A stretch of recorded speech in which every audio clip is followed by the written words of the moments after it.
Yetu karibu sana katika channel hii, na leo tukaangalie changamoto ya vitoto vya bata kuweza kufa. Watu wengi sana wafahamu namna gani kuweza kulea vifaranga au vitoto vya bata. Leo tumekuletea vifaranga au vitoto vyenye umri wa siku ya kwanza mpaka wiki ya 6. Sasa kama ulikuwa ufahamu ndugu yetu, wiki 6 za mwanzo ni wiki muhimu sana kwenye kulea vifaranga au vitoto vya bata, kwa sababu muda huu kinga ya bata itaimarika kwa kiasi kikubwa sana endapo tu kama utazingatia mambo haya yafuatayo. Tumekuletea dawa mbalimbali ambazo zinaweza ukazitumia kama kinga kwa kufuata ratiba maalum kuanzia siku ya kwanza mpaka wiki ya 6. Karibu. Na ndugu yetu, kabla tujaendelea, tukikumbusha kitu kimoja. Kama wewe ni mara kwa kwanza kufuatilia video katika channel hii, kama ulishawahi kujiunga kwa kusubscribe, basi haina haja ya kufanya hivyo. Ila kwa wale ambao ni mara ya kwanza kabisa kufuatilia video katika channel hii, basi unatakiwa uweze kujiunga, na kujiunga kwako wewe ni kwa kuweza kusubscribe tu katika channel hii. Kubonyeza maandishi mekundu yaliyoandikwa subscribe hapo chini. Yatakibadilika tu rangi akiwa meusi, basi utakuwa tayari umeshaweza kujiunga katika channel hii. Yetu siku ya kwanza mpaka siku ya 3 ni unatakiwa uweze kurejesha nguvu na kuimarisha kinga kwenye mwili wa huyu kitoto cha bata. Unachotakiwa kufanya, unatakiwa utafute vitamini na pamoja na hii glucose na hii vitamini kwenye maji, na utakunywa mfululizo kwa muda wa siku 3.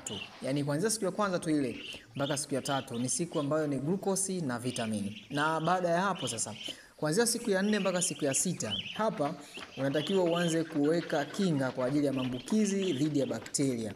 Kwa hiyo unatakiwa uweze kuchukua dawa yote ambayo ina uwezo wa kutibu au kuweza kupambana na bakteria. Chukua OTC, itakusaidia sana, na matumizi yake unatakiwa uweke kwenye maji na utatumia kwa muda wa siku 3 mfululizo. Siku ya 7, yani siku ya 7 mpaka siku ya 9, hapa tunazungumzia ile wiki moja ya mwanzoni.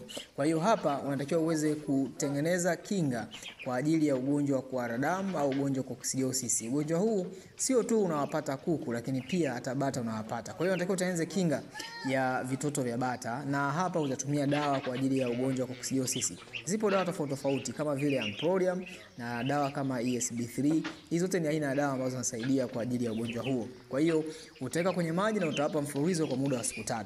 Na baada ya hapo tutaenda wiki ya pili, yani hapa zile siku 14. Hapa utarudia tena kuboresha kinga ya bata wako na kusaidia mmeng'enyo wa chakula kuwa vizuri. Hapo utatumia ile vitamini tena, utaweka tena kwenye maji. Utawapa kwa muda wa siku 2 hadi siku 3. Hapo ile wiki ya 3, hapa utarudia tena dawa kwa ajili ya ugonjwa wa kuhara damu ambao ni coccidiosis. Vijidudu ambavyo vimebaki basi vitaweza kuondolewa kabisa kwenye mwili wa kitoto cha bata.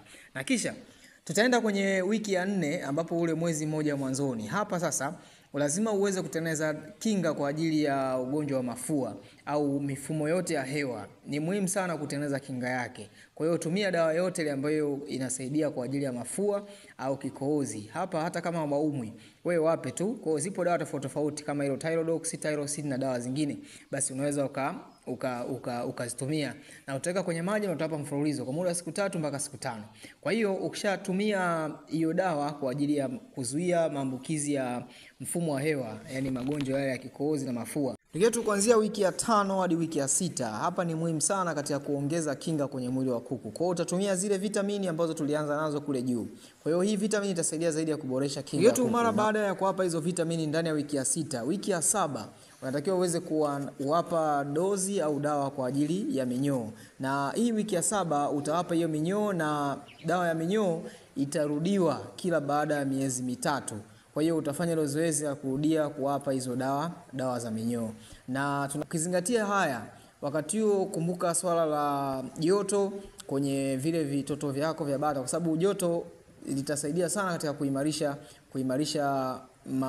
vifo kutokana na baridi. Kwa hiyo hakikisha unazingatia joto katika eneo lako la banda na kuzingatia chakula bora ni muhimu sana, na usafi katika eneo la maji wanaotumia vivile na chakula wanachotumia.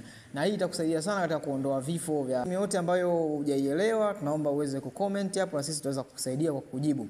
Na hii itakusaidia zaidi katika kufanya ufugaji wako unakuwa mzuri, kuokoa vifo, na kwa sababu vifo. Agarus TV, kilimo na ufugaji kwa vitendo. Jifunze, tekeleza, fanikiwa. Usisahau kucomment, kulike. kushare na kusubscribe kwa maarifa zaidi. Tukutane kwenye video inayofuata.